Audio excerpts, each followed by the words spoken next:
Good morning, good afternoon, good evening, wherever you are in the world, and welcome to day 3 in our series of short videos taking a look at how you can live with more resilience in your life. Yesterday, we looked at the importance of having a big enough why to keep you going through the tough times, and before that, back on day 1, we looked at beginning with the end in mind and setting yourself a big enough goal. If the goal is big enough, the chances are you're feeling quite overwhelmed by it.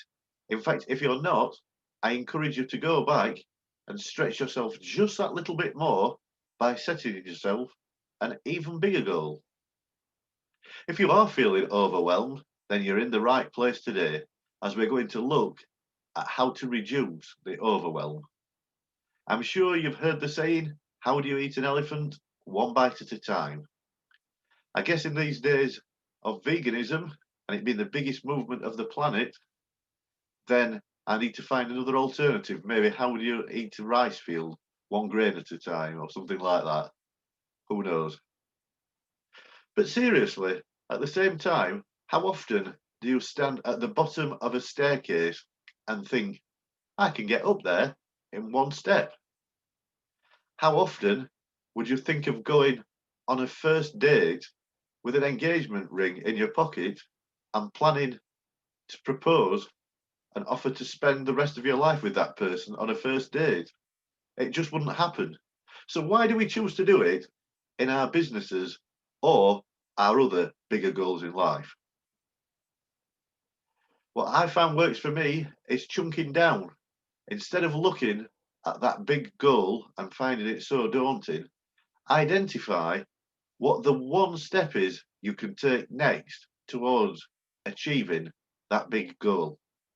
If I was to say, I am going to lose 1 stone in weight in the next 14 weeks, it sounds quite daunting, to me anyway.